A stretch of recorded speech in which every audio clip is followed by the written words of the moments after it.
পটের গান বাঘের দেশে বৈশাখ পটুয়া নাজির হোসেন। বৈশাখ এলো রে বাঘের দেশ বাংলাদেশে, বৈশাখ এলো রে বৈশাখ এলো রে বাঘের দেশ বাংলাদেশে, বৈশাখ এলো রে।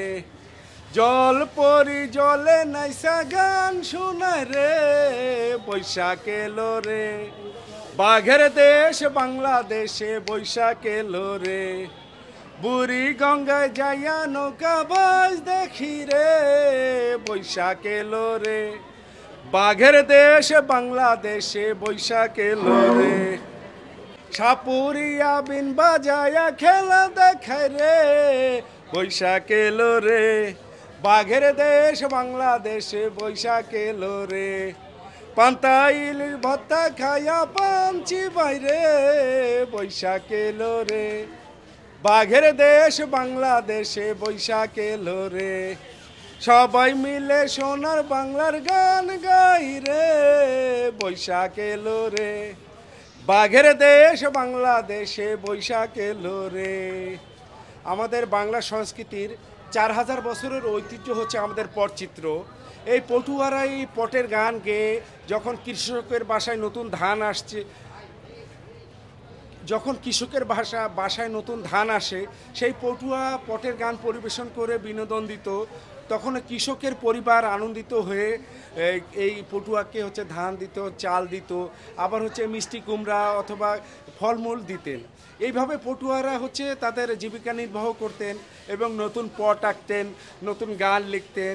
তারপরে আমাদের যে নদীমাতৃক দেশ, এই নদীর পারে পারে নানান রকম উৎসব হতো, মেলা হতো, যেখানে হচ্ছে পুঁথিপাঠ, বায়োস্কোপ, নাগরদোলা, তারপরে হচ্ছে যাত্রাপালা, এই উৎসবগুলো হতো। পর্যায়ক্রমে হচ্ছে যখন রেডিও আবিষ্কার হয়ে গেল, তখন হচ্ছে পটুয়াদের হচ্ছে একটু ভাটা পড়ে গেলেন বিনোদনের জায়গা থেকে। তারপরে যখন রেডিও আসলো, তখন হচ্ছে পটুয়াদের আরও মানে এই তাদের বিনোদনটা দেওয়ার মতো আগ্রহ কমে গেল হচ্ছে শোনার কৃষক অথবা আমজনতার। কেউ কেউ মনে করেন হচ্ছে এই পটচিত্র যে সিরিজ অনুযায়ী সিনেমার গল্প এবং আবিষ্কারটা হয়েছে। তো এই হচ্ছে আমি হচ্ছে এ যুগের ছেলে, আমি হচ্ছে আমার পরিবারে কেউ পটুয়া না, আমি পটুয়ার সন্তান না, কিন্তু আমাদের যে 1000 বছরের ঐতিহ্যবাহী পটচিত্র, এটা নিয়ে আমি চর্চা করছি প্রায় 30 বছর ধরে। কারণ আমাদের দেশের শিল্পাচার্য জয়নুল আবেদিন, কামরুল হাসান, SM সুলতান, ওনারা হচ্ছে আমাদের বাংলাদেশের যে লোক সংস্কৃতি, যে গ্রামীণ পটভূমিটা ওনাদের মতো করে বিশ্বের দরবারে তুলে ধরার জন্য ওরা কাজ করে গেছেন। তা আমি হচ্ছে এই যুগের ছেলে, আমি চাই আমার শেখর, আমার ঐতিহ্য, আমার সংস্কৃতি আমার মতো করে সারা বিশ্বে তুলে ধরার জন্য দিন রাত পরিশ্রম করছি। আমি প্রায় 20 বছর ধরে চারুকলা অনুষদে এই পটচিত্র আঁকি, এই স্টুডেন্ট শিক্ষকের সঙ্গে ভলান্টিয়ারি করি। এখান থেকে বিভিন্ন দেশে আমার সংস্কৃতি গিয়েছে। এবার চারুকলা কর্তৃপক্ষ আমাকে একটা দায়িত্ব দিয়েছে যে 100 ফিটের একটা পট করতে হবে। তখন আমার পটুয়া পরিবার এবং হচ্ছে আমার বন্ধু, আমাদের শিল্পী বন্ধুরা সবাই মিলে হচ্ছে আমরা এই পটচিত্রটাকে সুন্দরভাবে বাস্তবায়ন করার জন্য দিন রাত পরিশ্রম করে যাচ্ছি।